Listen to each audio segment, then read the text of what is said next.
오늘 살펴볼 이야기는 생명공학 기업 셀비온입니다. 이 회사의 항암 신약 임상 결과가 최근에 나왔는데요. 언뜻 보면 좀 실망스러운 숫자예요. 그런데 과연 그게 전부일까요? 이 숫자 뒤에 숨겨진 진짜 이야기를 한번 파헤쳐 보겠습니다. 자, 이 신약 이름이 루포크보타이드인데요. 핵심 결과 수치를 딱 보면 이거 뭐가 잘못된 거 아닌가 하는 생각이 드실 거예요. 왜냐하면 오히려 이전보다 결과가 안 좋아졌거든요.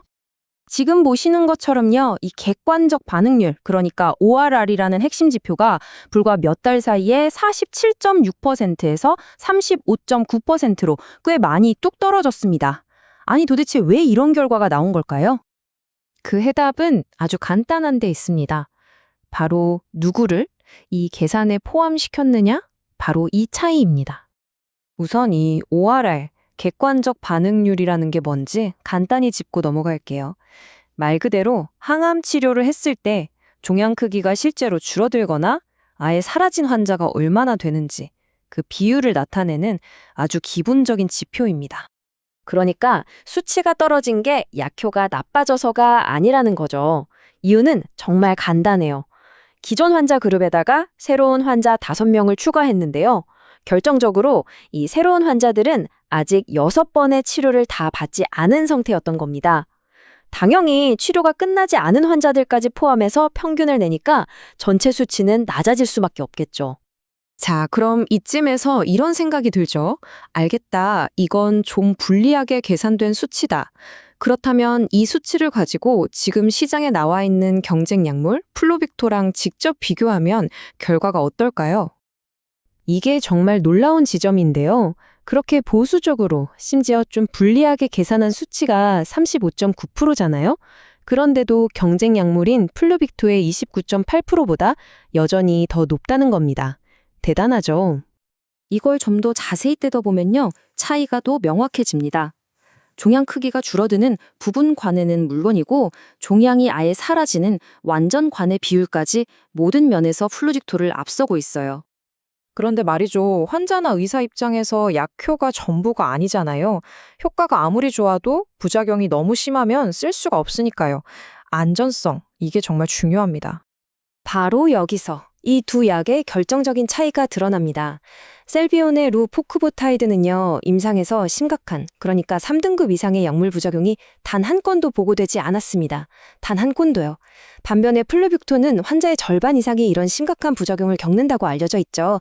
이 차이 정말 엄청나지 않나요? 좀 더 체감되는 부작용을 하나 볼까요?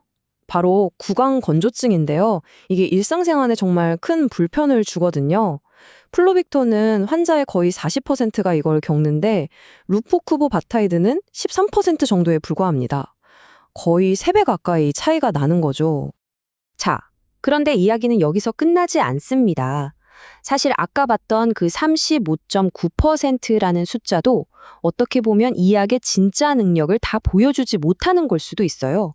왜냐하면 약의 효과를 측정하는 훨씬 더 정밀한 방법이 있거든요. 보통 쓰는 표준 방식, 즉 아리시스트는 CT나 MRI로 종양의 크게만 봅니다. 이건 그냥 2D 지도 같은 거예요.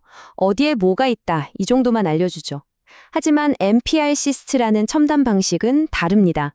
PET 스캔을 사용해서 종양의 크기뿐만 아니라 암세포가 얼마나 에너지를 쓰면서 활발하게 활동하는지, 그 대사 활동까지 측정해요. 이건 그냥 위치만 알려주는 게 아니라 실시간 활동량까지 추적하는 3D GPS 같은 개념이라고 보시면 됩니다.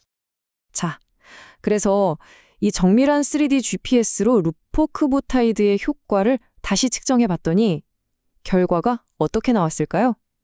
객관적 반응률이 무려 81.7%로 치솟습니다. 네, 35.9%가 아니라 81.7%요. 이건 정말 엄청난 수치입니다. 효능도 뛰어나고 안전성은 비교가 안 될 정도로 좋고 이렇게 압도적인 데이터를 손에 쥔 셀비온. 그렇다면 앞으로의 계획은 어떻게 될까요? 가장 중요한 다음 단계는 올해 4분기에 나올 최종 임상시험 결과 보고서, 즉 CSR입니다. 이 최종 보고서가 나오면 이걸 바탕으로 바로 조건부 허가 신청에 들어갈 것으로 보입니다. 자, 정리해 보겠습니다. 처음에는 그냥 수치가 떨어져서 실망스러운 결과처럼 보였지만 그 속을 들여다보니 완전히 바른 이야기가 숨어 있었죠. 더 높은 효능, 그리고 비교할 수 없을 만큼 뛰어난 안전성. 과연 이 신약이 기존의 전립선암 치료 패러다임을 완전히 바꿀 수 있을까요? 정말 기대가 되는 부분입니다.